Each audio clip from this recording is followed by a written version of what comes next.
सहनावतु सहनौ भुनक्तु सह वीर्यं करवावहै तेजस्विनावधीतमस्तु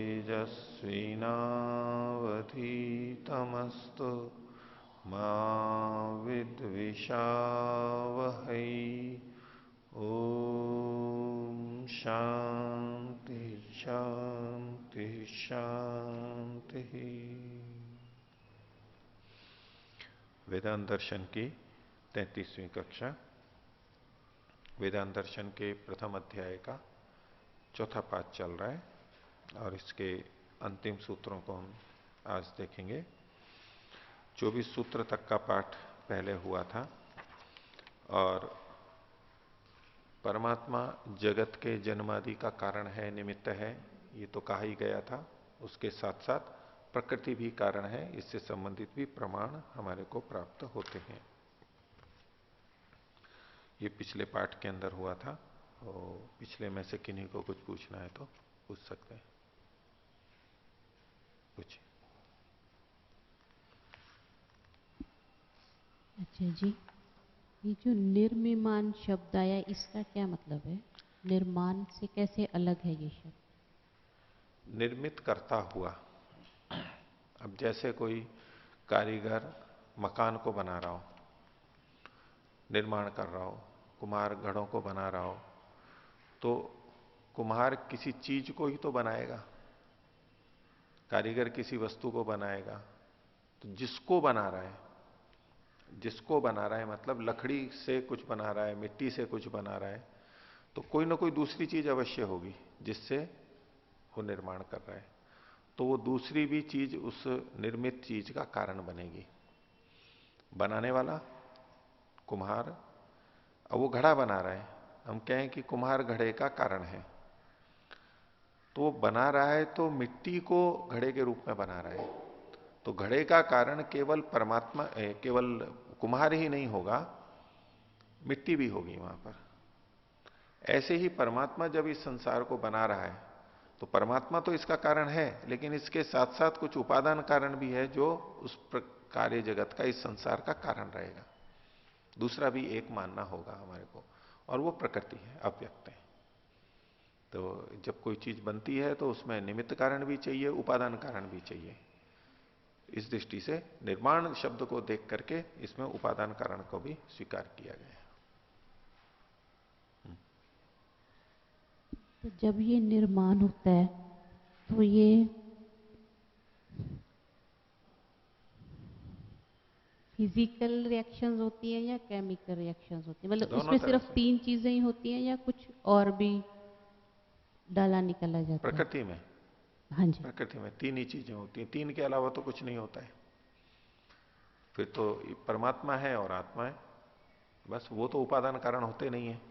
ये 3 ही हैं, इन्हीं तीनों के मेल से ये सारी चीजें बनती हैं। इन 3 से पहले बहुत सारी चीजें बनती हैं अलग अलग, फिर उन सब के मेल से और बहुत सारी चीजें बन जाती हैं। तो सांख्य में जैसे प्रक्रिया बता रखी है, तो मूल प्रकृति से जो जो चीजें बनती हैं वो मूल तत्व जो बनने हैं वो बन गए, फिर पंच महाभूतों के अलग अलग मेल से अलग अलग चीजें बनती चली जाती हैं। उसमें इंद्रियां भी जुड़ सकती हैं, अंतःकरण जुड़ सकते हैं, नहीं भी जुड़ सकते हैं, वो सारी प्रक्रिया चलती है। होते 3 ही हैं। इन 3 के अतिरिक्त और कुछ हो उपादान के रूप में, वो नहीं है, इन्हीं से होगा। ओम आचार्य जी, पृष्ठ संख्या 96, सूत्र संख्या 24। इसमें आचार्य जी नीचे से चौथी पंक्ति, स्वरूपहानो तस्य न कोपि लाभो यावता तद अभिन्नम अन्यत किमपि वस्तु न विद्यते। ये समझ में नहीं आया। अगर पीछे जो कहा गया था कि अगर अन्य कुछ न हो और वो ही अपने को बदल रहा हो, तो उसको कोई लाभ नहीं है ये सब बनाने का। वो तो अपने आप में परिपूर्ण है, ठीक है। उसको अपने स्वरूप की हानि में तस्य न कोपि लाभ हो, अपने आप को वो बदले, इसमें कोई लाभ की बात है नहीं। ये किस स्थिति में, जब और कुछ तो है नहीं, वो बस अकेला ही है। अकेला ही है, क्योंकि जो स्वरूप की हानि कहते हैं कि परमात्मा ही, ब्रह्म ही बदल करके और ये सारा कार्य जगत बन गया, तो उसका स्वरूप तो निराकार था, लेकिन अब साकार रूप में आ गया है, शब्द स्पर्श रूप रस गुण से युक्त हो गया है। वैसे तो शब्द स्पर्श रूप रस गण से रहित था वो, जो वो लोग अद्वैत वाले जो मानते हैं, तो उनके पक्ष में परमात्मा के अतिरिक्त और कुछ नहीं है, ब्रह्म के अतिरिक्त कुछ नहीं है, एक अकेला ब्रह्म है। तो ऐसे में जब वो अपने स्वरूप को बदल रहा है, अपने स्वरूप की हानि कर रहा है, परिवर्तन कर रहा है, तो उसमें उसका अपना उसको कोई भी लाभ तो है नहीं। यानी उसको ना तो दूसरे के लिए कोई लाभ हो रहा है, ना अपने लिए लाभ हो रहा है। किसके लिए करेगा वो? किसके लिए करेगा? कोई भी नहीं हो सकता है। अपने लिए तो वो परिपूर्ण है, अद्वैत वाले भी मानते हैं, ब्रह्म को मानते हैं वो परिपूर्ण है, सर्वज्ञ है, ये सब मानते हैं। तो वो क्यों करेगा? दूसरा कुछ है नहीं उनके पक्ष में, और वो अपना स्वरूप परिवर्तित कर रहा है, क्यों करेगा? वो अकाम है, वो दूसरा कोई नहीं है। ऐसे में यदि वो बदल रहा है, ये संसार बन रहा है, तो वो अपने को ही तो बदलेगा, और अपने को बदल रहा है तो वो क्यों बदल रहा है? अन्य का प्रयोजन है नहीं, अन्य तो कुछ है ही नहीं, तो अपने अपने लिए ही प्रयोजन होगा उसका, अपने लिए उसका प्रयोजन हो नहीं सकता। तो स्वरूप हानौ तस्य न कोपी लाभो यावता तद भिन्नम अन्यत किमपि वस्तु न विद्यते। अगर कोई दूसरी वस्तु मानेंगे तब तो फिर भी कह सकते हैं कि उसने अपना स्वरूप बदला, किसके लिए? अन्यों के लिए। कोई ना कोई तो मानना पड़ेगा, अपने लिए तो आवश्यकता है नहीं उसको, वो तो अकाम है। और यदि ये अभ्युगम से मानेंगे, यदि वो अपना रूप बदलता भी है तो तभी वो सार्थक हो सकता है जब दूसरा कोई हो। तो जैसे ही दूसरा कोई हो मानेंगे तो द्वैत आ जाएगा, उनका पक्ष खंडित होगा। ये स्वयं नहीं स्वीकार कर रहे हैं कि परमात्मा अपना रूप बदलेगा, बदलना नहीं स्वीकार कर रहे हैं, लेकिन यदि ऐसा माना जाए, वो अपना रूप बदलता भी है, तो वो तभी सार्थक हो सकता है जब दूसरा भी कोई हो, नहीं तो कोई निरर्थक है वो।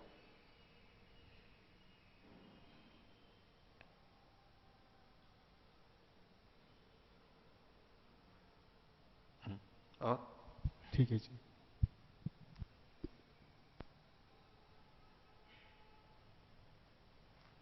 ठीक है, हाँ बोलिए। आचार्य, इसी प्रसंग में जो सोमशेखर ने पूछा, जो तद भिन्न अन्यत किमिपि वस्तु ना विद्यते, ये संगत नहीं बैठता जो अभी कह रहे थे आप।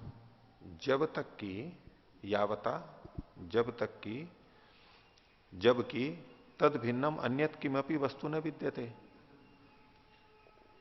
परमात्मा ब्रह्म से अतिरिक्त और कोई वस्तु है ही नहीं, तो ऐसे में अपने स्वरूप के हान में न कोपी लाभ हो, कोई भी लाभ ही नहीं है उसका, अपने लिए कोई लाभ नहीं है, दूसरी कोई वस्तु है नहीं जिसके लाभ के लिए वो बदल रहा हो। ये अद्वैत में घटाना पड़ेगा आपको। अद्वैत वाले जब केवल एक ब्रह्म को मान रहे हैं, उस स्थिति के लिए कहा जा रहा है, क्योंकि स्वरूप की हानि, स्वरूप परिवर्तन की बात तो वो कर रहे हैं। सिद्धांत पक्ष में तो त्रैतवाद है, उसमें परमात्मा के स्वरूप की हानि होती ही नहीं है, वो तो यथावत रहता है। वो प्रकृति को परिवर्तित करके उससे कार्य जगत बनाता है जीवात्माओं के लिए। तो वो क्यों प्रयत्न कर रहा है? जीवात्माओं के हित के लिए, दूसरे जो चेतन है उनके लिए। तो वहां तो संगत हो जाएगा, अपना प्रयोजन ना होते हुए भी जीवों का प्रयोजन उसका है, इसलिए वो कर रहा है, लेकिन अपने स्वरूप की हानि नहीं कर रहा है। वो अपने आप में तो जैसा है वैसा ही है। अद्वैत में ब्रह्म ही प्रकृति के रूप में बदल जाता है, कार्य जगत के रूप में आ जाता है, ठीक है, और कोई तो तत्व था ही नहीं उनके मत में। तो परमात्मा जो कि अकाम है और परिपूर्ण है, न कुतश्चन ऊना, बिल्कुल परिपूर्ण है, कोई कमी की बात ही नहीं है। कमी नहीं है तो उसमें इच्छा भी नहीं हो सकती, अपने लिए नहीं हो सकती है, दूसरा कोई है नहीं, तो वो अपने स्वरूप की हानि कैसे करेगा? और यदि करे भी अभ्युपगम से है, तो वो तभी संभव है जब परमात्मा के अतिरिक्त कोई और हो और उसकी प्रसन्नता के लिए या उसके हित के लिए ये अपने स्वरूप को बदल करके उसको दिखा रहा है, या उसके लिए कुछ कार्य जगत उत्पन्न कर रहा है, उसके प्रयोजन को सिद्ध करने के लिए। तो अगर कोई दूसरा, जब तक कोई दूसरा नहीं है तब तक उसके स्वरूप हानि में कोई लाभ नहीं है, ये वाक्य का बच्चा अर्थ है। ठीक है, चलें आगे। है दूसरा प्रश्न, बोलो। 95वें पृष्ठ पर, जहां से शांकर भाष्य प्रारंभ हुआ है, हाँ, उससे ऊपर पंक्ति, हाँ, तद यत् ब्रह्मणो अंतरे अल्पत्वं गतम तद अव्यक्तम प्रधानम, ये ब्रह्म के अंदर अल्प परिमाण वाला व्यक्त प्रकृति हाँ, कैसे? तद्यत ब्रह्मणों अंतरे, जो परमात्मा के अंदर अल्पत्व को प्राप्त है, यानी परमात्मा की दृष्टि से जो अल्प है, परमात्मा बड़ा है, उससे बहुत बड़ा, उससे एक छोटा सा भाग, 3 भाग या उतने अधिक एक परमात्मा के हो गए, एक भाग में वो है। तो प्रकृति जो परमात्मा के अंदर है, ब्रह्मणों अंतरे, परमात्मा के अंदर अल्पत्वम गता, यानी अल्पत्व को प्राप्त है। वैसे कितनी भी बड़ी दिखाई देती हो हमारे को प्रकृति, लेकिन परमात्मा के अंदर, परमात्मा के संदर्भ में तो वो थोड़े से पन को ही प्राप्त। अल्पत्वम गतम तद अव्यक्तम प्रधानम प्रकृत्याख्यम अपनी सिद्धम, वो अव्यक्त प्रधान प्रकृति नामक वो भी सिद्ध है।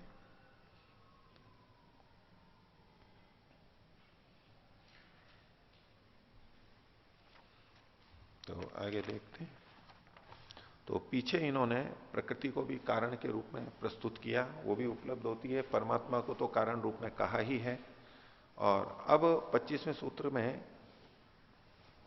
बताना चाह रहे हैं कि एक स्थान पर भी, यानी जहां परमात्मा को भी कारण कहा गया हो और प्रकृति को भी कारण कहा गया हो, ऐसे भी हमारे को स्थल मिलते हैं।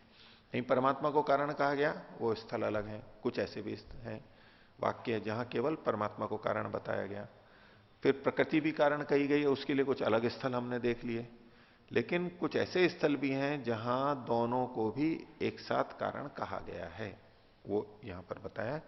25वां सूत्र है साक्षात च उभय आमनानात, साक्षात सीधे सीधे भी, उभय दोनों का, आमनानात कथन होने से, वाक्यों में कथन होने से। भाष्य साक्षात उभय आमनानात, साक्षादपि तयोः उभयोः परमात्मनः प्रकृतेश्च पाठात तौ द्वौपि जगत कारणे सिद्ध्यतः। तो सीधे सीधे भी, साक्षात इसको प्रत्यक्ष कहते हैं, शब्द प्रमाण में भी प्रत्यक्ष सीधी कथन वाक्य से, उन दोनों का यानी परमात्मा और प्रकृति का पाठ होने से वे दोनों भी जगत के कारण सिद्ध होते हैं। तद्यथा, अब कुछ ये वचन आगे बताएंगे, उनमें ऐसा मिलेगा। पहला वचन ये तैत्तिरीय उपनिषद का लिया है, तस्माद् वा एतस्माद् आत्मनः आकाशः संभूतः। आकाशः संभूतः, आकाश उत्पन्न हुआ, किससे उत्पन्न हुआ? तो तस्माद् वा एतस्माद् आत्मनः, तो एक तो तस्मात् शब्द है और एक एतस्माद् आत्मनः है। तो यहां दो तरह से अर्थ कर रहे हैं ये। तस्मात् का मतलब तो प्रकृति कर रहे हैं, और एतस्माद् आत्मनः यानी परमात्मा कर रहे हैं। आकाश संबुदा, आकाश उत्पन्न हुआ, और आकाशाद वायु, आकाश से वायु, वायु और अग्नि, अग्निराप, ये जो सारी की सारी प्रक्रिया है, इसी को खोल रहे हैं। तस्माद अव्यक्तात् प्रधानात् प्रकृत्याख्यात।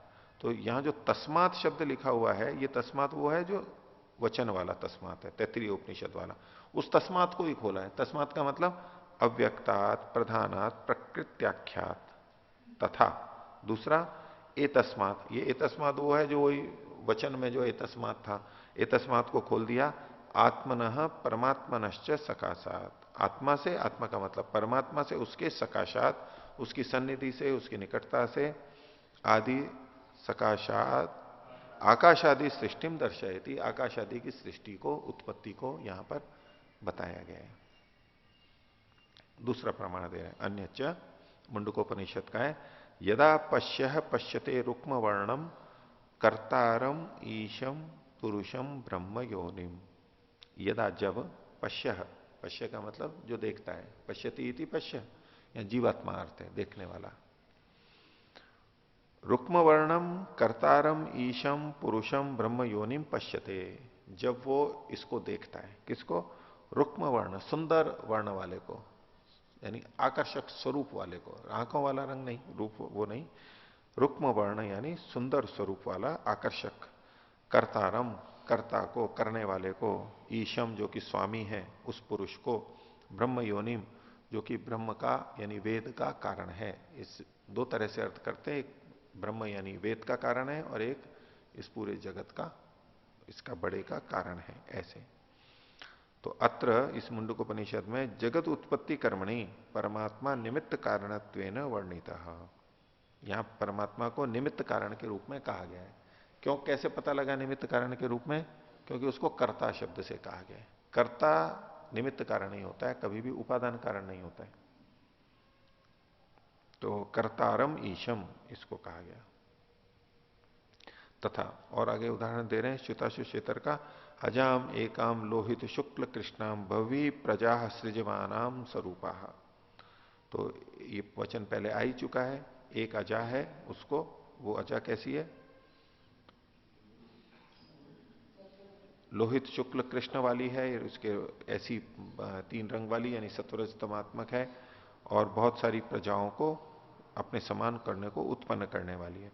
तो ऊपर वाले में परमात्मा को और नीचे वाले में इन्होंने प्रकृति को लिया, अलग अलग दिया। अत्र साक्षात त्रिगुणात्मिका प्रकृति जगतः कारणम उच्यते एवं उभय से परमात्मन प्रकृति जगत कारण प्रसंगे साक्षात आमनानात उभव अपनी कारणे स्तः। तो जगत कारण के प्रसंग में इन दोनों का ही सीधे सीधे कथन होने से, पीछे जो था कहीं कहीं परोक्ष कथन लिया था, तो यहां जहां सीधा सीधा कथन है ये होने से भी दोनों ही इसमें कारण है। और एक वचन दे रहे हैं च्युताशुचित्र का, तथा मायाम तु प्रकृतिम विद्यात मायिनम तु महेश्वरम। यानी प्रकृति और परमात्मा को अलग अलग यहां पर कथन किया गया है। तो प्रकृति का क्या, मायाम तु प्रकृतिम विद्यात, प्रकृति को माया समझना चाहिए। विभिन्न रूपों में परिवर्तित हो जाती है, इसके इतने रंग रूप बदल जाते हैं। प्रकृति को माया समझे। और महेश्वरम माइनम, महेश्वर को माई मतलब जो जादूगर होता है, माया तो जादू हो गया एक तरह से, और जादूगर हो गया वो। एक मायावी जादूगर भी थे, जादूगर मायावी के नाम से कई कई जादूगर होते हैं ना, अब वर्तमान में थे, मतलब अभी भी होंगे पता नहीं। तो माई तो परमात्मा है और माया प्रकृति है। इन दोनों को यहां पर एक साथ दो को अलग अलग बताया गया है। और यूं अद्वैत वाले भी बोलते ही हैं कि परमात्मा उसको माया बोल देते हैं, उसको अविद्या बोल देते हैं, अविद्या से ने ग्रसित कर दिया, माया का प्रभाव है ये सारा प्रकृति। आगे वेदे भी उभव निर्दिश्यते, वेद में भी इन दोनों का कथन मिलता है। तो ये नासदीय सूक्त का, ऋग्वेद का इन्होंने दिया है। इयम विशिष्टिर यथा आबभूव, और फिर बाद में अंत में लिखा सो अस्याध्यक्ष। तो इयम विशिष्टिर यथा आबभूव, यथा से यहां पर ये प्रकृति ले रहे हैं। ये सृष्टि की विशिष्टि किससे, जिससे उत्पन्न हुई, ये तो उपादान कारण हो गया प्रकृति। और सो अस्याध्यक्ष, वो परमात्मा इसका अध्यक्ष है, स्वामी है, नियंता है। तो अतः सृष्टि उपादान कारणम परमात्मनो अध्यक्षत्वे अस्ति, सृष्टि का उपादान कारणत्व है वो परमात्मा की अध्यक्षता में है, परमात्मा के नियंत्रण में है। तथा तस्याः प्रकृति जगत कारणत्व परमात्माधीनम इत्यपि स्पष्टते। तो इस प्रकार उस प्रकृति का जगत कारणत्व परमात्मा के अधीन है, ये स्पष्ट हो जाता है। तस्मात् परमात्मा च प्रकृतिश्च उभे अपि जगतः कारणे स्तः, इसलिए परमात्मा और प्रकृति ये दोनों ही जगत के कारण है। और इसमें तत्र निमित्त कारणम तो परमात्मा, परमात्मा तो निमित्त कारण है। आगे देखिए, अब यहां तक तो इन्होंने भाष्य पूरा कर लिया है, और अब शंकर भाष्य के का विवरण दे रहे हैं।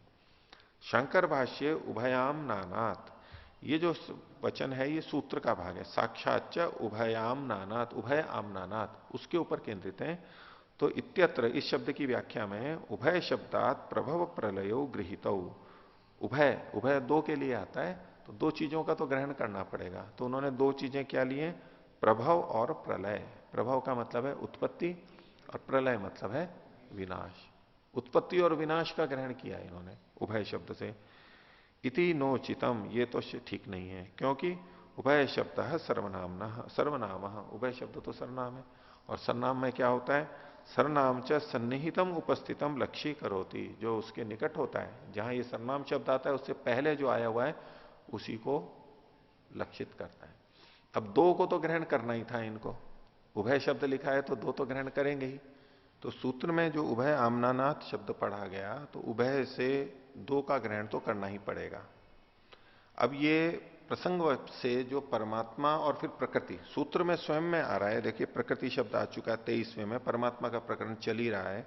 तो यहां पर उभय से परमात्मा और प्रकृति का ही ग्रहण हो सकता था, और ये अद्वैत पक्ष में उभय शब्द से परमात्मा प्रकृति दोनों का ग्रहण कर नहीं सकते थे। ये करते तो इनका पक्ष ही खंडित हो जाता है। तो ऐसे में क्या अपने दूसरे ढंग से व्याख्या कर देते हैं। इसलिए उभय शब्द से इन्होंने उत्पत्ति और प्रलय इन दो चीजों को ले लिया। तो उसी पे ब्रह्ममुनि जी कह रहे हैं कि ये ठीक नहीं है कि सन्निहित का ही ग्रहण होता है। और सन्निहित क्या है? सन्निहित उपस्थित परमात्मा प्रकृतिश्च। सन्निहित तो परमात्मा और प्रकृति है जिसका प्रकरण चल रहा है। तदत्र उभय शब्देन ते एव गृहीतव्यो भवेताम। उभय शब्द से तो उन्हीं का ग्रहण करना चाहिए, वो सहज है, सरल है, नहीं तो फिर व्याख्या है। आगे यच्च प्रभव प्रलय तत्र परमात्मनि दर्शित न केवलम तत्र परमात्मनि तो प्रभव प्रलय एव द्वौ भवता किंतु त्रयस तत्र परमात्मनि प्रवर्तन्ते प्रभव स्थिति प्रलया। अब उनकी बात को स्वीकार करते हुए भी कुछ बात कह रहे हैं कि जो प्रभव और प्रलय दिखाए गए हैं, वो प्रभव प्रलय कहां दिखाए हैं? वो परमात्मा में ही दिखाए हैं। परमात्मा में ही सृष्टि की उत्पत्ति और प्रलय, यानी परमात्मा से ही सृष्टि की उत्पत्ति हुई और परमात्मा में ही लय हो रहा है। तो प्रभव और प्रलय ये दोनों और किसी में तो वो दिखा नहीं सकते, क्योंकि एक अद्वैत ही है, केवल ब्रह्म ही है उनके पक्ष में, तो और तो कोई है ही नहीं। तो परमात्मा में ही दिखाएंगे। तो परमात्मा में ये दोनों होते हैं, तो क्या दो ही होते हैं उसके अंदर? परमात्मा से संबंधित, चलो उनके मत में परमात्मा ने इसको संसार को अपने में से उत्पन्न किया और अपने में विलीन कर दिया, तो दो ही तो ना होते हैं वहां पर, वो स्थिति भी तो करता है। तो अगर भाष्यकार को, इस सूत्रकार को, अगर सूत्रकार को यही कहना होता है कि परमात्मा ही सृष्टि को बनाता है और वो इसको उपादान कारण मानता, जैसा कि अद्वैतवादी मानते हैं, तो उसने जैसे जगत जन्माद्यस्य में तीन चीजों का ग्रहण किया है, ऐसे यहां भी तीन का करता। दो उभय क्यों शब्द पड़ता? उत्पत्ति, स्थिति और प्रलय, तीनों का ग्रहण करता। वो होते तो तीन है परमात्मा से संबंधित, दो ही क्यों ग्रहण करते हैं, ये इन्होंने कहा। तो त्रयस तत्र परमात्मनि वर्तन्ते प्रभव, स्थिति और प्रलय तथा च उक्तम। और इसकी पुष्टि के लिए शब्द प्रमाण दे दिया, पहले आ चुका है अपना ये, यतो वा इमानी भूतानी जायन्ते। इससे जायन्ते ये उत्पत्ति में कारण है, ये न जाता नहीं जीवंती, इससे उत्पन्न हुए वे जीवित रहते हैं, ये स्थिति में, स्थिति का प्रतीक है। और यत प्रयंत्यभिसम विशंति, और जिसमें वो नष्ट होकर के समावेशित होते हैं। तो तद विजिज्ञासस्व तद ब्रह्म, उसको जानना चाहिए, वह ब्रह्म है। तो यहां तीनों का ग्रहण किया ही गया है। तस्मात् शंकर भाष्यम अनर्गलम एवं। शंकर भाष्य अनर्गल है। अनर्गल का मतलब अर्गला किसे बोलते हैं? अर्गला आंगल, कुंडी जो लगाते हैं ना, उसको क्या बोलते हैं? आगड़ बोलते हैं ना, आगड़ बोलते हैं। सांकल जैसा होता, सांकल नहीं, वो जो कुंडी होती थी पहले गोल गोल आती थी, वो उसको लगाते हैं, उसको आगल बोलते थे। हाँ, उसको भी बोल देते हैं अर्गला। अर्गला मतलब वो रोकने वाली, जंजीर, रुकावट करने वाली। अगर सा तो अर्गला शब्द है, अर्गल। यहां पर अजमेर में भी एक गांव है किनारे पे, लोहारगल। अभी तो लोहागल, लोहागल, लोहागल बोलते हैं उसको, वो नाम है उसका लोहारगल। लोह की अर्गला, रोकने की। नगर में घुसते हैं ना, तो लोहे की सांकल जहां पर लगी हुई थी नगर के घुसने से पहले, उसको लोहारगल बोलते हैं। आजकल तो लोहागल, लोहागल बोलते हैं सब। अर्गला आगड़ लगाने का जो होता है। तो ये जो आगड़ लगाई जाती है, अर्गला लगाई जाती है, वो रोकती है, नियंत्रण करती है। और जब अर्गला नहीं हो तो रास्ते में कोई भी आता जाता है। अर्गला होती है तो किसी के लिए आने के लिए खुलता है तो खुलता है, बंद होता है तो बंद होता है, हर कोई नहीं आ सकता है, नियंत्रण रहता है, नियमित रहता है। और खुला हुआ हो तो कोई भी आ रहा है, कोई भी जंतु आ रहा है, कोई कुत्ता आ रहा है, या कोई मनुष्य आ रहा है, कोई चोर, कोई भी आ रहा है। तो जब वाक्य ऐसे निकलते हैं कुछ भी निकल जाए तो कहते हैं ये अनर्गल है, बिना अर्गला के हैं, रुके हुए नहीं है। एक होता है कि समझ के ये बोलना है यही बोलना है, दूसरा यूं कुछ भी नहीं बोलना है, जो बोला जाना है वही बोला जाना है, जो उचित है वही है। तो जब बिना उसके आते हैं तो उसको कहते हैं अनर्गल। लेकिन लोक के अंदर अनर्गल का मतलब यह है कि मिथ्या प्रलाप, गलत अर्थ में वही है यहां पर भी, लेकिन ये शब्द क्यों बना? हाँ, खामखा भी बोल देते हैं, बिना प्रयोजन के, बिना प्रयोजन के। वो आजकल बेफालतू भी बोलते हैं उसको बेफालतू में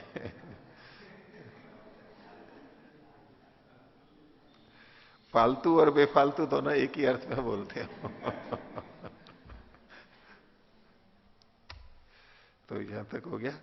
आगे देखिए 26वां और पुष्टि कर रहे हैं यहां पर आत्मा के, परमात्मा के कारणत्व को बताने के लिए।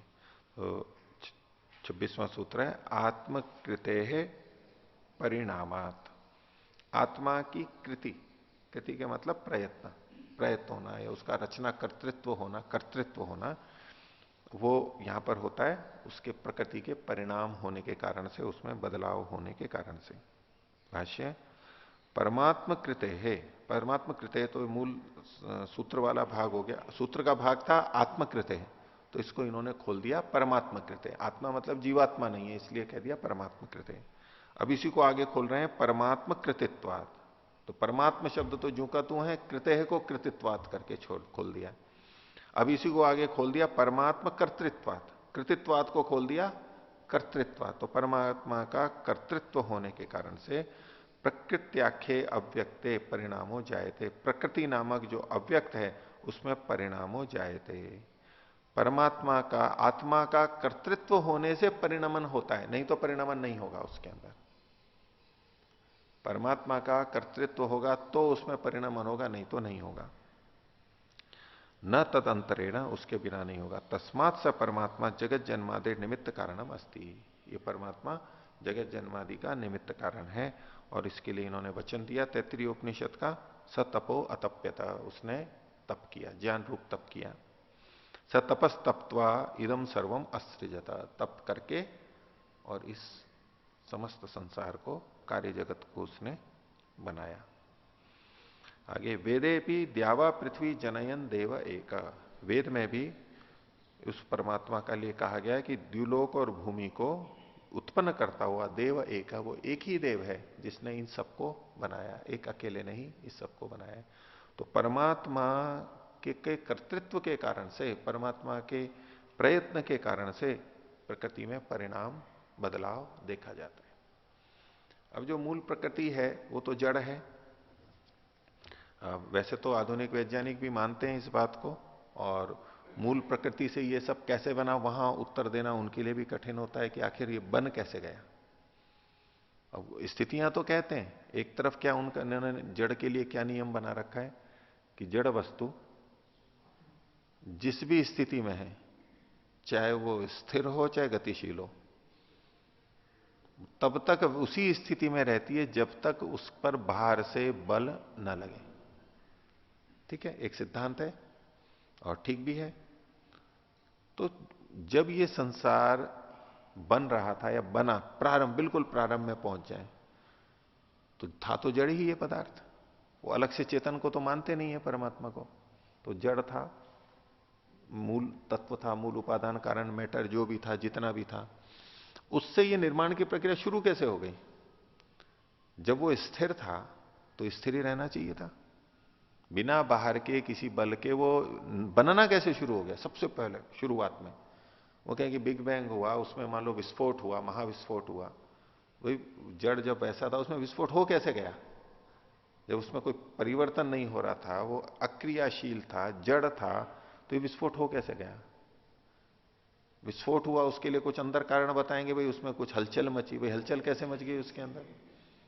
उसमें तापमान बढ़ा, भाई तापमान कैसे बढ़ गया उसमें, जब वो वैसा का वैसा ही था। तो जब तक बाहर से कोई बल नहीं जाएगा, कुछ और नहीं हुआ, तो कैसे हो गया ये? तो जड़ वस्तु के लिए तो ये ठीक है, लेकिन चेतन नहीं। चेतन तो उसमें प्रेरणा आदि संकेत कर सकता है।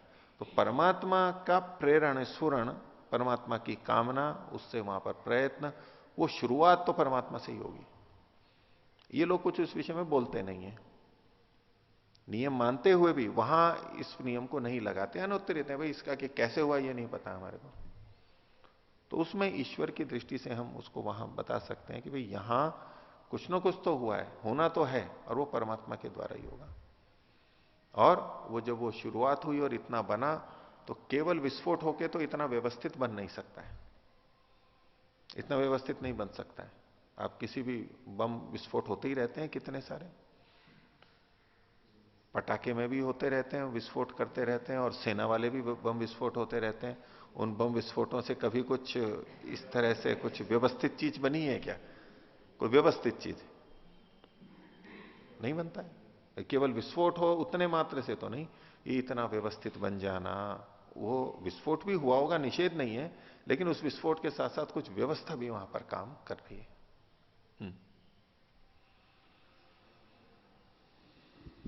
आचार्य जी, वो वैज्ञानिक मानते हैं कि 4 मौलिक बल, फंडामेंटल फोर्सेस हैं विश्व में, वो परिवर्तन आते हैं, जैसे weak nuclear force, strong nuclear force, और इलेक्ट्रोमैग्नेटिक फोर्स और ग्रेविटेशनल फोर्स। ये चारों बल जो है वो प्रकृति में परिवर्तन लाते हैं। तो जो जब बिग बैंग होता है तो इन बलों में असंतुलन हो जाता है, इक्विलिब्रियम इनका भंग हो जाता है। तब वो असंतुलन क्यों हुआ? वो बलों मान के लीजिए प्रभाव। वो बल भी पहले से थे, जी, वो बल पहले से थे, प्रकृति भी पहले से थी, उसमें संतुलन में कैसे? टेम्परेचर का भी प्रभाव होता है। जब सिकुड़न होती है, टेम्परेचर क्यों हो गया? कॉन्ट्रैक्शन होता है, कैसे हो गया? तो कैसे टेम्परेचर हो बढ़ता है, ऐसा नहीं, वो कैसे हो मानते गया? हैं। ये तो भाई ऐसा ऐसा हुआ, ये व्याख्या है, मान लो ऐसा हुआ होगा, नहीं तो परिकल्पनाएं हैं, परिकल्पना सत्य भी हो परिकल्पना सकती है, उसमें हमारा कोई विरोध भी नहीं आता है। तो ये हो सकता है ऐसी भी एक प्रक्रिया रही हो, लेकिन उसकी शुरुआत कैसे हुई, हो कैसे गया वो? अपने आप तो होगा नहीं। वो चाहे तापमान बढ़ना हो, चाहे घटना हो, चाहे दाब का या किसी भी बल का होना या असंतुलन होना, जब वो बल बने हुए थे, वो बल में भी परिवर्तन कैसे आ गया?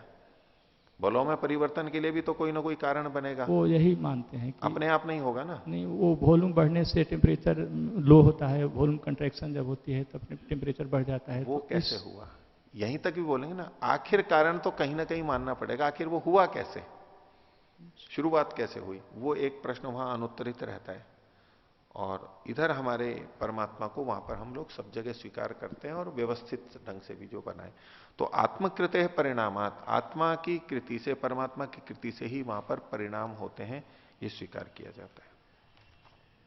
आगे, और परमात्मा से ये सारा का सारा बनता है, उसके विषय में और भी कुछ प्रमाण दिए। तो 27वां सूत्र है, योनिश्च ही गीयते। योनि का मतलब है कारण, आश्रय, आधार। तो परमात्मा वहां पर आधार के रूप में गीयते, गाया जाता है, यानी शास्त्रों के अंदर उसका कथन किया जाता है, ऐसे वचन हमारे को प्राप्त होते हैं। भाष्य देखिए, अतएव स परमात्मा योनि ही आश्रय सर्वभूत जातस्य प्रकृतिर जीवात्मनाम च तस्य अनंतत्वात्। तो वो परमात्मा ही इन सबकी योनि है, उसको आगे खोल दिया इन्होंने, आश्रय है सब उत्पन्न हुए प्राणियों का, वस्तुओं का, प्रकृतियों का और जीवात्माओं का, सबका। क्यों है? क्योंकि वो अनंत है, इतना व्यापक है कि उसके अंदर सबका आश्रय हो सकता है और किसी में नहीं हो सकता। आगे, तथा च न सब परिणम्य मान उपादान कारणम भवती, उपादान कारणम, और वो बदलता हुआ उपादान कारण भी नहीं है। ये परमात्मा बदलता हुआ उपादान कारण भी नहीं है, क्योंकि उपादान कारण तो कुछ ना कुछ है और वो बदलाव भी कर रहा है, लेकिन परमात्मा वो बदलता हुआ उपादान कारण भी नहीं है। क्यों? ये तो चूंकि न ही परिणम्य मानो अनंतो भवितुम अर्हति, न ही में न को और ही को अलग अलग कर लीजिए, क्योंकि जो बदलाव, जिसमें बदलाव आ रहा है, जो परिणम्य मान है, वो अनंत कभी भी नहीं हो सकता है। जिसमें बदलाव आ रहा है वो अनंत नहीं हो सकता, जबकि परमात्मा को अनंत शास्त्रों से हम सिद्ध कर सकते, वो अनंत है। लेकिन अगर परमात्मा को बदलता हुआ मानेंगे तो वो अनंत नहीं हो सकता है, क्योंकि जो जो चीजें बदलती हैं वो शांत होती हैं, जो जो चीजें बदलती हैं वो सब चीजें शांत होती हैं। अगर परमात्मा को बदलता हुआ मानेंगे तो उसको भी शांत ही मानना पड़ेगा, सीमित ही मानना पड़ेगा, सावयव मानना पड़ेगा, टुकड़े वाला मानना होगा। जिन जिन में बदलाव आता है वो टुकड़े वाले, अंश वाले होते हैं। तो न ही परिणम्य मानो अनंतो भवितुम अर्हति, अतएव स योनि ही श्रुतिषु गीयते वर्ण्यते। इसी कारण से परमात्मा को इन सबका योनि यानी आधार आश्रय स्वीकार किया जाता है। उसके लिए उदाहरण दे रहे हैं मांडुक्य उपनिषद का, एषः योनि सर्वस्य है, वो परमात्मा सबकी उत्पत्ति का कारण है, सबका आश्रय है। मुंडक उपनिषद का ये आगे दे रहे हैं, कर्तारम ईशम पुरुषम ब्रह्म योनिम, वो कर्ता है, ईश है, पुरुष है, और ब्रह्म का यानी वेद का या संसार का कारण है, योनि है। ये पहले वाला जो मांडुक्य उपनिषद का प्रमाण दे रखा है ये अधूरा छूट गया है। मांडुक्य 6 लिखा है ना इसे, 6 छठा, चलो ठीक है 6 वाला है, ये नीचे मुंडक का है। ये आगे छांदोग्य का उदाहरण दे रहे हैं, सर्वाणी हवा इमानी भूतानी आकाशादेव समुत्पद्यन्ते, ये सारे भूत आकाश से ही उत्पन्न हुए हैं। अब शब्द तो यहां पर आकाश आ रहा है, लेकिन आकाश का क्या मतलब है, यहां पर परमात्मा है। पीछे जो हम देख के आए हैं ये भी संकेतित करेंगे। तो सर्वाणी हवा इमानी भूतानी, ये आकाश से ही उत्पन्न होते हैं। आकाशम प्रति अस्तम यंती, आकाश में ही अस्तित्व को प्राप्त होते हैं। आकाशो ही एभ्यो जायान, आकाश इन सब से बड़ा है। और आकाश है परायणम, आकाश ही इन सब का आश्रय है, सब चीजें आकाश से ही हो रही हैं। तो अत्र आकाश है परमात्मा, आकाश का मतलब यहां पर परमात्मा लिया जाएगा। कारण क्या है, अपने ही सूत्र से पुष्टि कर रहे हैं, आकाशस्तलिंगात, वेदांत 1:1:22 में आकाश ही आकाश यहां परमात्मा है, क्योंकि उसके लिंग यानी लक्षण मिल रहे हैं, इति प्रमाणात, इस प्रमाण से। तो ये जो लौकिक आकाश है इससे तो सब उत्पन्न हो नहीं सकते, इसमें रह नहीं, इससे इसमें लीन हो, ऐसा सब नहीं घटता, वो परमात्मा पे ही घटता है, इसलिए आकाश का मतलब परमात्मा लिया गया। आगे, परमात्मा यदि सर्वस्य योनि ही, यदि परमात्मा सबकी योनि है, योनि को आगे खोल दिया, उत्पत्ति स्थानत्वात् एवं अभिप्रेतः, उत्पत्ति का स्थान, उत्पत्ति का कारण होने के कारण वो ये अभिप्रेत है, स्यात्, अगर अभिप्रेत हो भी तो भी, यथा नवीन वेदांतिनो मन्यन्ते तदा तु तस्य उपादान कारणत्वम अनुमीयता, जैसा कि नवीन वेदांती मानते हैं उसके कारण तो इसका उपादान कारणत्व मानना पड़ेगा। यदि उसको उत्पत्ति स्थान, उत्पत्ति का कारण मानते हैं तो वो उसको उपादान कारण मानना पड़ेगा। किंतु सर्वस्य लय स्थानम अपि च एभ्यो जायान उत्पन्नेभ्यो लीनेभ्यश्च जायान, लेकिन इस परमात्मा के लिए क्या कहा जा रहा है कि वह सर्वस्य लय स्थानम अपि, सबका लय का स्थान है, सब उसमें लीन होते हैं। तथा च एभ्यो जायान उत्पन्नेभ्य लीनेभ्यश्च जायान, तो जितने भी उत्पन्न हुए हैं उनसे भी वो बड़ा है, और जो जितने लय हो चुके हैं, प्रलय को प्राप्त हो गए, उनसे भी बड़ा है। हम उपादान कारण के लिए ये नहीं कह सकते, उपादान कारण के लिए ये नहीं कह सकते सब जगह कि ये अपने कार्य से भी बड़ा है। हो भी सकता है, नहीं भी हो सकता है, वो कोई आवश्यक नहीं है। लेकिन परमात्मा तो उत्पन्न हुए से भी बड़ा है, और जब वो लीन अवस्था में जाते हैं तब भी उनसे बड़ा है। प्रकृति स्तु परमात्मा सम्मुखम एक दिशिनी, प्रकृति परमात्मा के सामने एक छोटे से उसके अंश में है। यथोक्तम वेदे, जैसे कि वेद के अंदर कहा गया है, ऋग्वेद का नासदीय सूक्त का ही मंत्र दिया है, तम आसीत तमसा गूढ़म अग्रे अप्रकेतम सलिलम सर्वमा इदम। तो पहले तम आसीत, तम था, अंधकार था, तमसा गूढ़म अग्रे तम आसीत, तम था, और तम से वो गूढ़ था, तम से वो ढका हुआ था। तो तम था या तम से ढका हुआ था, दो अलग अलग बातें हैं। अगर कहें कि केवल तम आसीत, तम था और कुछ नहीं था, तम आसीत यानी और तो कुछ था नहीं, अगर हम इसका सीधा सीधा अभिधा का अर्थ लगाएंगे तो क्या होगा, उस समय क्या था, तम आसीत, बस तम था और कुछ नहीं। लेकिन अगला वाक्य क्या कह रहा है, तमसा गूढ़म, तम से वो छुपा हुआ था। तो अब इस परिप्रेक्ष्य में पहले वाला लेंगे, अब तम से जो ढका हुआ है, इसका मतलब है तम से, अंधकार से अतिरिक्त कोई चीज और है जो अंधेरे से ढकी भी है, दिखाई नहीं दे रही है। तो जो तम आसीत है, अब इसका अर्थ इसके कारण से क्या लगेगा कि जो तम जैसा दिखाई दे रहा था, तम था नहीं, वो अंधकार नहीं था, मात्र अंधकार नहीं था, वो वस्तु तो थी। जैसे कि हम किसी कमरे में जाएं और अंधेरा हो तो बोले यहां तो अंधेरा ही अंधेरा है, यहां तो अंधेरा ही अंधेरा है। फिर कहेंगे कि तो यहां तो सब कुछ अंधेरे में डूबा हुआ है। अंधेरे में डूबा हुआ है, तमसा गूढ़म, अंधेरे में डूबा हुआ है, इसका मतलब है अंधकार के अतिरिक्त कोई चीज और की सत्ता स्वीकार की जा रही है। अगर हम कहते हैं केवल तम था, तब तो वो शून्य की स्थिति हो जाएगी, अभाव की स्थिति बनेगी कि भाई अभाव था, कुछ नहीं था और फिर उससे कुछ बन गया। तो अंधेरे में डूबा हुआ है, इसका मतलब है कोई दूसरी चीज और है। और ऐसे में जब पहला वाक्य है कि तम आसीत, बस तम था और कुछ नहीं था, तो उसका मतलब है या अंधेरा ही अंधेरा है, मतलब अंधेरा ही दिखाई दे रहा है, वस्तुएं तो दिखाई नहीं दे रही हैं, वो वस्तुएं भी जैसे अंधेरा बन गई हैं, इस तरह का प्रयोग माना जाएगा।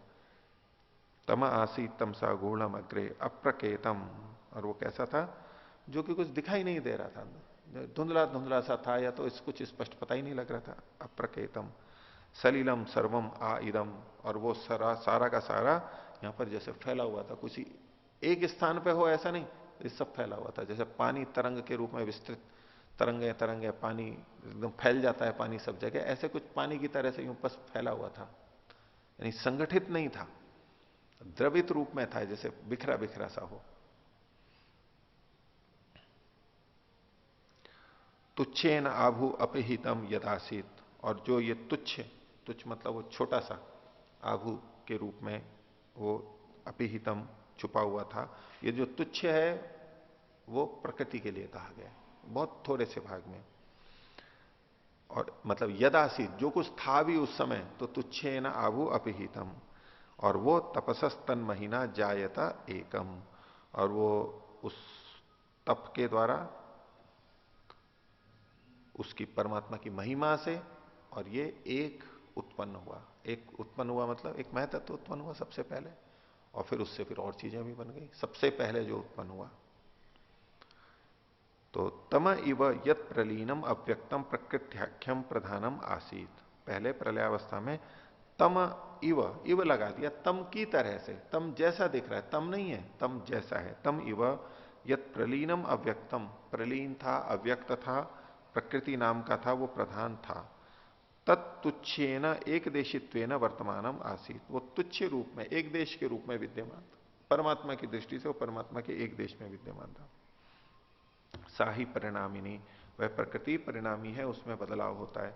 परिणम्य मानम ही वस्तु न कदापि अनंतम भवितुम अर्हति, जो बदलने वाली चीज है वो कभी भी अनंत नहीं हो सकती है, जो अनंत है वो बदलने वाली नहीं हो सकती है। क्यों नहीं हो सकती, तो उसके लिए आगे कह रहे हैं सावयवे ही वस्तुनि परिणाम संभवात, जो सावयव वस्तुएं होती हैं उसी में ही परिणाम होते हैं, बदलाव होते हैं। एक इन्होंने बात रख दी है ऐसी, कार्य जगत के अंदर ये घटता है। तस्मात अपरिणामित्वात परमात्मा अनंत सिद्ध, बदलाव न होने के कारण परमात्मा अनंत सिद्ध होता है। यदि परमात्मा एवं परिणम्यमान स्यात्, यदि परमात्मा ही बदलने वाला हो जाए, तथा कथम स उत्पन्नेभ्यो लीनेभ्यश्च पदार्थेभ्यो ज्ञान उपदेश्येत, अगर वो ही बदल रहा है तो उत्पन्न हुए वे और नष्ट होने वाले पदार्थों से वो बड़ा कैसे हो सकता है।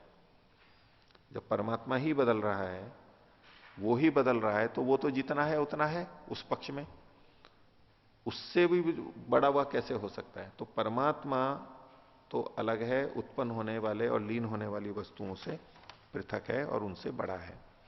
प्रकृतिस्तु तत्सम्मुखा एक देशिनी, प्रकृति उसके सामने उसकी अपेक्षा से केवल एक छोटे से भाग में, अल्प विराम लगा लेना। तद विकारा लीना अपि स्युहु एक देशीन है, और उस प्रकृति के जो विकार हैं जो कि लीन हो रहे हैं वो अनेक संख्या में है। प्रकृति को तो एक माना जाता है, यद्यपि सत्वरस्तंभ बहुत है, लेकिन प्रकृति को एक माना जाता है, और उससे जो उत्पन्न हुई हुई चीजें हैं वो बहुत सारी हैं। तो जब वो लीन होंगी तो वो बहुत सारी होंगी, इसलिए बहुवचन का प्रयोग किया। प्रकृति को तो कहा प्रकृति तत्सम्मुखम एक देशिनी, यानी ये तो एक वचन का प्रयोग है। और तद्विकारा लीना अपि स्युहु एक देशीन, उसके विकार, उस प्रकृति के विकार जो लीन है, लीन हो रहे हैं, वे भी एक देशी होंगे, वो बहुत सारे हैं। तेभ्यस्तु जायन सुतराम सिद्ध एव सह, और परमात्मा इन सबसे बड़ा तो सिद्ध ही है, प्रमाणों से सिद्ध है। आगे, परंतु यदि परमात्मा स्वयं विक्रियमाण स्यात्, अगर परमात्मा स्वयं ही बदलने वाला हो जाए, बदलाव करता हुआ हो जाए, तदा केभ्यो विकृतिं गतेभ्यो विनाश काले प्रकृतिं गतेभ्यो लीनेभ्यो जायान इति प्रश्न शिष्यते। यदि परमात्मा ही विक्रियमाण हो तो वो किन विकृति को प्राप्त हुए वे चीजों से बड़ा हुआ माना जाएगा। और विनाश ये तो हुआ जब प्रकृति बन रही है, विकृति गतेभ्यो मतलब मूल प्रकृति से जब कार्य जगत बन रहा है, विकृति को प्राप्त हो रहा है, उन किन से वो अपने बड़ा माना जाएगा। अगर परमात्मा स्वयं ही बदल रहा है तो वो किन से बड़ा माना जाएगा। और विनाश काले, विनाश के समय में प्रकृति गतेभ्यो लीनेभ्यो हुआ, जब कार्य जगत बदल करके परिवर्तित सूक्ष्म होकर मूल प्रकृति में आ रहा है, प्रकृति को प्राप्त हो रहा है, लीन हो रहा है, तो उस समय भी परमात्मा किन से बड़ा होगा। यदि कार्य जगत से जब लीन हो रहा है तो लीन अवस्था में भी वो पहुंचेगा तो किस में पहुंचेगा। अद्वैत की दृष्टि से देखेंगे तो वो ब्रह्म ही तो बन जाएगा। तो वो अपने आप किससे बड़ा होगा। जब लीन अवस्था में भी परमात्मा प्रकृति जो लीन अवस्था है उससे भी बड़ा है, इसका मतलब दो की सत्ता तो अलग मानी जा रही है कि वो उससे बड़ा है। अगर ब्रह्म ही संसार बन जाता और संसार से वापस ब्रह्म ही बन जाता प्रलय अवस्था में, तो उस प्रलय अवस्था में कौन किससे बड़ा कहा था, बस वो तो एक ही ब्रह्म ही था। लेकिन यहां उससे भी बड़ा कहा जा रहा है, इसका मतलब वो अलग है। तो विनाश काले प्रकृति गतेभ्यो लीनेभ्यो वा ज्यायान इति प्रश्न शिष्यते ही, उनके प्रश्न पक्ष में तो प्रश्न घटेगा कि वो किससे बड़ा होगा। तस्मात् स परमात्मा अनंतत्वात् सर्वाश्रयत्वात् निमित्त कारणम एव अस्ति। तो इससे परमात्मा अनंत होने से और सबका आश्रय होने से, ये दो निमित्त दिए, वो निमित्त कारण ही हो सकता है और कोई कारण नहीं हो सकता। तो अब इस बात का अंतिम सूत्र है 28वां, एतेन सर्वे व्याख्याता व्याख्याता। एतेन, ये जो हमने यहां पर कहा है, इतनी सारी बातें कही हैं, परमात्मा ही जगत की जन्मादि का कारण है, इत्यादि का निमित्त कारण है, इस सबसे जो हमने कहा है इसी से सबकी भी व्याख्या समझ लेनी चाहिए। यही हमने बहुत व्याख्या कर दी। इस तरह के और भी जो प्रश्न उठते हैं, ऐसे जो और वाक्य आते हैं, वहां पर भी इसी तरह से समाधान समझ लेना चाहिए। इस व्याख्या से उनकी भी हमने सबकी व्याख्या कर दी है, ऐसा समझ लेना चाहिए। एतेन सर्वे व्याख्याता, और व्याख्याता दो बार कथन किया है, ये अध्याय की समाप्ति को बताता है। शैली है इनकी ऐसी। भाष्य देखें, जगत जन्मादि कर्मणि ब्रह्मणो निमित्त कारणत्व कर्तृत्व अनंतत्व निरूपण विवेचनेन। तो सूत्र में जो एते न कहा, इससे, किससे, तो उसके लिए खोल दिया कि जगत की जन्मादि कर्म में ब्रह्म का निमित्त कारणत्व, कर्तृत्व और अनंतत्व निरूपण, इस विवेचन से जो पीछे किया गया, सर्वे व्याख्याता व्याख्याता सर्वे अनुल्लिखिता अपि जगत जन्मादि कारणत्व परा वेदांत विचारा व्याख्याता विजया। सबके सब ऐसे कारण जो कि अभी यहां कहे नहीं गए हैं, अनुल्लिखित हैं, वे भी जगत की जन्मादि के कारण के परक जो हैं, जो वेदांत के विचार हैं, वेदांत मतलब वो अद्वैत वेदांत नहीं, वेदांत ये वेदांत दर्शन के जो अपने और विचार हैं, वो भी व्याख्यात समझ लेने चाहिए। द्विरुक्तिस्तु अध्याय समाप्ति सूची का, ये जो व्याख्याता दो कथन है, दो बार कथन है, ये अध्याय की समाप्ति का सूचक है। इस प्रकार ये प्रथम अध्याय का चौथा पाद समाप्त हुआ।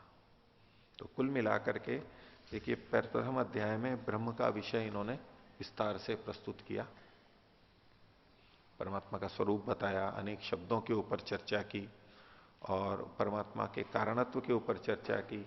कौन सा कारण है, प्रकृति भी कारण है तो कैसी हो सकती है, इन्हीं बिंदुओं पर हमने प्रथम अध्याय में विचार किया। तो आज के पाठ में भी यदि किन्हीं को कुछ और पूछना है तो पूछ सकते हैं। ओम आचार्य जी, पृष्ठ संख्या 96, 25वां सूत्र जो अभी हमने पढ़ा, इसमें भाष्य की दूसरी पंक्ति से जो वचन आ रहा है कि तद्यथा तस्माद् वा एतस्मात् आकाश आत्मनः आकाशः संभूतः, तो यहाँ पर तस्मात् से तो अव्यक्त प्रकृति को लिया और एतस्मात् शब्द से ईश्वर परमात्मा का ग्रहण किया है। तो यदि दोनों के सान्निध्य से उत्पन्न हुआ तो यहाँ तस्मात् मतलब प्रकृति से सीधा आकाश उत्पन्न हुआ, फिर उससे वायु हुआ। तो एक सृष्टि क्रम का जो वर्णन आता है उसके अनुसार तो ये गलत लग रहा है। नहीं, देखिए ये जो सृष्टि क्रम का वर्णन मतलब आप सांख्य दर्शन की तरफ संकेत कर रहे हैं। तो प्रकृति से महतत्व और फिर अहंकार और फिर बाद में 5 तन मात्राएं और फिर उसमें आकाश महाभूत की उत्पत्ति, ये जो बताया गया, तो ये कथन तो उस तरह भी हो सकते हैं, इस तरह भी हो सकते हैं। हम क्रमशः एक एक चीज को भी गिना सकते हैं और अलग अलग भी बना सकते हैं, क्रम से बता सकते हैं। इस विषय में पहले भी बात हुई थी।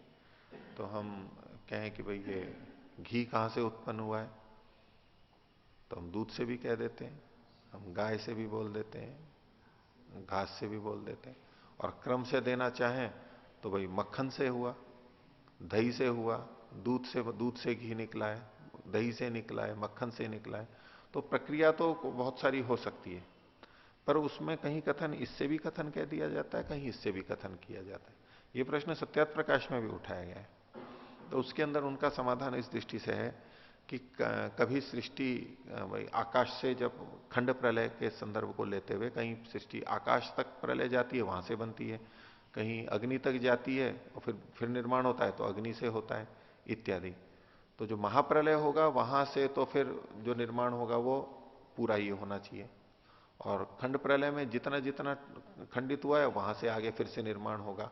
तो वो भी एक दृष्टि है, उस तरह भी समाधान हो सकता है। और दूसरा कथन है, सारी की सारी चीजें बताना आवश्यक नहीं है। यहां केवल जो हमारे को दिखाई दे रही हैं चीजें, जो हमारी अभिव्यक्ति में आ रही हैं, केवल उनका कथन किया गया है महाभूतों का। और कोई? अच्छा जी, 27वें सूत्र में जो कहा कि जो अनंत वस्तु होती है वो परिणमित नहीं होती। अनंत का मतलब देश की दृष्टि से जो अनंत है, देश की, स्थान की दृष्टि से जो अनंत है वो परिणमित नहीं हो सकती है। ठीक है, तो अगर इसको मान लिया जाए कि वो हो जाती है, वो अनंत अनंत के रूप में परिणमित हो जाए? नहीं, अनंत अनंत के रूप में क्यों परिणत होगा? अनंत तो अनंत है ही। परिणत होगा तो कुछ और रूप में परिणत होगा, कुछ तो बदलाव आएगा उसमें। भाई जैसा है वैसा ही रहेगा तो उसको बदलाव थोड़ा ना बोलते हैं। अच्छा, और अगर उसमें बदलाव आएगा तो उसमें कुछ जोड़ तोड़ इधर उधर तो होगा ना, तो सावयव होगा। सावयव होगा। मान लीजिए लोहे का कोई ऐसा टुकड़ा है जिसको हम कुछ भी नहीं कर सकते, तो वो तो वैसा का वैसा ही रहेगा। और कोई ऐसा हो जिसको मोड़ सकते हैं, कर सकते हैं, तो उसको भिन्न भिन्न रूपों में बदल देंगे, नरम होगा तो जो जिसमें बदलाव आता है वो खंड वाली चीजें ही होती हैं, उसमें इधर उधर करेंगे तभी कुछ ना कुछ बदलाव आएगा। और जो बिल्कुल एक रस है, अनंत है, वैसा का वैसा, उसमें बदलाव की कोई संभावना ही नहीं है। बदलाव होगा तो उसमें क्रिया होगी। किसी भी बदलाव के लिए क्रिया का होना जरूरी है। किसी भी परिवर्तन के लिए क्रिया का होना आवश्यक है। चाहे हमारे शरीर बढ़ रहे हैं या वृद्ध हो रहे हैं, या पेड़ बढ़ रहे हैं, या पानी गर्म हो रहा है, रोटी सिक रही है, सब्जी बन रही है, चावल बन रहा है, कुछ भी कोई रासायनिक क्रिया हो रही है, वहां गति अवश्य होगी। परिणमन जहां होगा वहां गति अवश्य होगी, और उसमें किसी न किसी तरह से अग्नि भी होगी। तो बिना क्रिया के परिणमन नहीं हो सकता है। और परमात्मा जब सर्वव्यापक है, अनंत है, तो उसमें उस तरह की कोई क्रिया हो ही नहीं सकती है, बदलाव होगा ही नहीं उसके अंदर। अब जैसे फल आदि हैं वो रखे रहते हैं, बाहर से तो दिख रहा है वो रखे हुए हैं, लेकिन अंदर तो उनमें परिवर्तन हो रहा है। अंदर तो थोड़ा थोड़ा परिवर्तन हो रहा है, वो गतियां हो रही हैं, परमाणुओं के अंदर हो रही है। दही भी जम रहा है, दूध रखा हुआ है, हमें लग रहा है कि दूध एक जगह स्थिर है, लेकिन दूध के अंदर वहां पर प्रक्रिया चल रही है, बदलाव हो रहा है, क्रियाएं हो रही हैं। क्रियाएं होती हैं तभी परिवर्तन आएगा, क्योंकि बिना परिवर्तन हो रहा है तो मतलब उसकी रचना के व्यूहन में बदलाव आ रहा है। संरचना में जो व्यूहन है, उसका स्थितियां हैं एक दूसरे परमाणुओं की, उसमें बदलाव आ रहा है। और वो बदलाव तभी आ सकता है जब क्रिया हो। और परमात्मा में क्रिया हो ही नहीं सकती है, अपने आप में अनंत है। क्रिया तो तब उसमें एक देशी में ही संभव है, वो एक देशी है नहीं, उसमें कोई क्रिया होगी नहीं। क्रिया नहीं है तो उसमें कोई बदलाव भी नहीं आएगा। तो जो अनंत है, अनंत होने से उसमें क्रिया नहीं है, और क्रिया नहीं होने से उसमें कोई बदलाव परिणाम नहीं आ सकता है। ठीक है। फिर सावयव हेतु देने की बजाय निष्क्रिय होना हेतु ज्यादा दे सकते हैं, वो सावयव भी कह सकते हैं कि जो सावयव होता है, सक्रिय वो ही तो होगा जिसको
सहनावतु सहनौ भुनक्तु सह वीर्यं कर्वावहै तेजस्विनावधीतमस्तु मा विद्विषावहै। ओम शांति शांति शांति।